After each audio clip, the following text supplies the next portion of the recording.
কলিকাতা বিশ্ববিদ্যালয়ে BA six সেমিস্টারের সকল ছাত্রছাত্রী, তোমাদের যাদের প্রথম সেমিস্টারে বাংলা সাবজেক্টের ওপর সাবলি রয়েছে, অর্থাৎ বেঙ্গলি জিই অথবা CC1 পেপারে তোমাদের যাদের সাবলি রয়েছে CBCS সিলেবাস অনুযায়ী তোমাদের যাদের সাবলি রয়েছে, তোমাদের জন্য আজকের এই ভিডিওটি খুবই গুরুত্বপূর্ণ হতে চলেছে।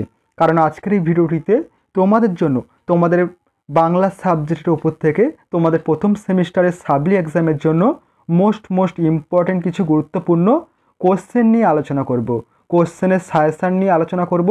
তাই সম্পূর্ণ ভিডিওটি তোমরা দেখবে এবং অবশ্যই এই ভিডিওটি তোমাদের বন্ধুদের কাছে বেশি করে শেয়ার করে দিও। তোমরা অনেকেই রিকোয়েস্ট করেছিলে তোমাদের এই সাবজেক্টের উপর থেকে সাজেশান নিয়ে আলোচনা করার জন্য, তাই তোমাদের সকলের রিকোয়েস্টে আজকের এই ভিডিওটি নিয়ে আসা হয়েছে। তাই সম্পূর্ণ ভিডিওটি তোমরা দেখবে এবং অনেকটাই তোমরা উপকৃত হবে। এই প্রশ্নপত্রগুলি যদি তোমরা ফলো করে যাও তাহলে অবশ্যই তোমাদের সাবলি এক্সাম তোমরা অনায়াসে ক্লিয়ার করে আসতে পারবে। প্রথমে দেখো তোমাদের 10 নম্বরের প্রশ্নের ফাইনাল সাজেশানটি দেখে নাও। 10 নম্বরের প্রশ্নের জন্য যে প্রশ্নপত্রগুলি করবে, দেখো প্রথম কোশ্চেন রাখা হয়েছে বাংলা গদ্য সাহিত্যের বিকাশে ফোর্ট উইলিয়াম কলেজের অবদান আলোচনা করো, মোস্ট ইম্পর্টেন্ট কোশ্চেন। এবং দ্বিতীয় কোশ্চেন বাংলা গদ্যের বিকাশে রাজা রামমোহন রায়ের অবদান আলোচনা করো, ভেরি ইম্পর্টেন্ট কোশ্চেন। এবং 3 নম্বর কোশ্চেন বাংলা প্রবন্ধ সাহিত্যে বঙ্কিমচন্দ্র চট্টোপাধ্যায়ের অবদান আলোচনা করো, মোস্ট ইম্পর্টেন্ট। এবং 4 নম্বর কোশ্চেন বাংলা গদ্যের বিকাশে ঈশ্বরচন্দ্র বিদ্যাসাগরের অবদান নির্ণয় করো। এবং 5 নম্বর কোশ্চেন বাংলা কাব্য কবিতার ধারায় কবি জীবনানন্দ দাশের অবদান আলোচনা করো, মোস্ট ইম্পর্টেন্ট কোশ্চেন। এরপর দেখো নেক্সট কোশ্চেন রাখা হয়েছে 6 নম্বর ঔপন্যাসিক হিসাবে শরৎচন্দ্র চট্টোপাধ্যায়ের মূল্যায়ন করো। পরবর্তী কোশ্চেন 7 নম্বর প্রাবন্ধিক রবীন্দ্রনাথ ঠাকুরের সংক্ষিপ্ত পরিচয় নিজের ভাষায় লেখো। এবং 8 নম্বর কোশ্চেন বাংলা কাব্য কবিতা ধারায় কবি কাজী নজরুল ইসলামের অবদান আলোচনা করো। এরপর দেখে নাও তোমাদের এক্সট্রা কোশ্চেন রাখা হয়েছে কিছু। প্রথম কোশ্চেন রয়েছে কবি বিহারীলাল চক্রবর্তীর কবি বৈশিষ্ট্য সম্পর্কে আলোচনা করো। এবং 10 দাগের কোশ্চেন বাংলা নাট্য সাহিত্যের ধারায় বিজন ভট্টাচার্যের কৃতিত্ব বিশ্লেষণ করো। এবং 11 নম্বর কোশ্চেন বাংলা পৌরাণিক নাট্য সাহিত্যের ধারায় গিরিশচন্দ্র ঘোষের অবদান বিচার করো। এবং 12 নম্বর কোশ্চেন বাংলা ছোট গল্পের ইতিহাসে মানিক বন্দ্যোপাধ্যায়ের অবদান আলোচনা করো। এখান থেকে মোস্ট ইম্পর্টেন্ট তোমাদের প্রথম 8টি কোশ্চেন। তোমরা অবশ্যই ভালোভাবে প্র্যাকটিস করে যেও, অবশ্যই উপকৃত হবে।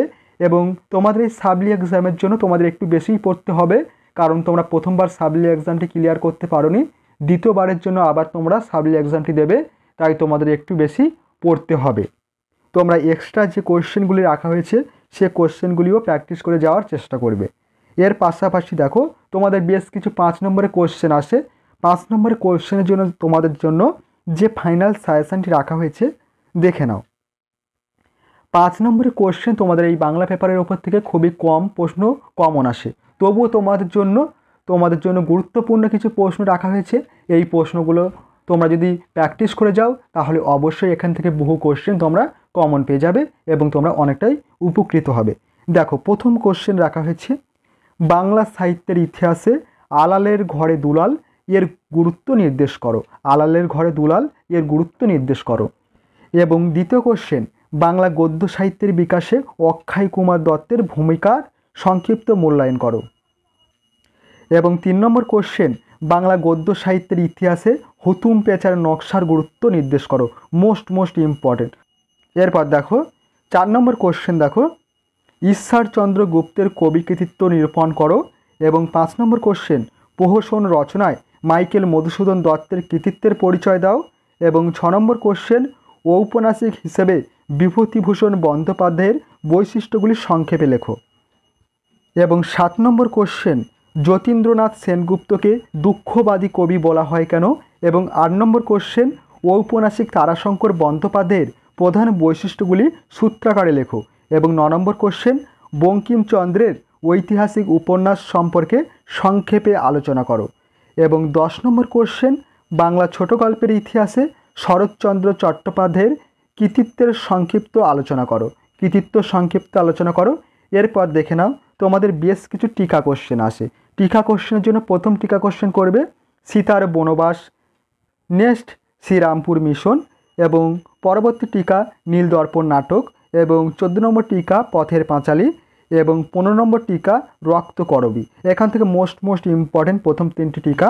তোমরা কিন্তু অবশ্যই যে কোশ্চেনগুলি আলোচনা করা হচ্ছে অবশ্যই চেষ্টা করবে এই কোশ্চেনগুলি ভালোভাবে প্র্যাকটিস করে যাওয়ার।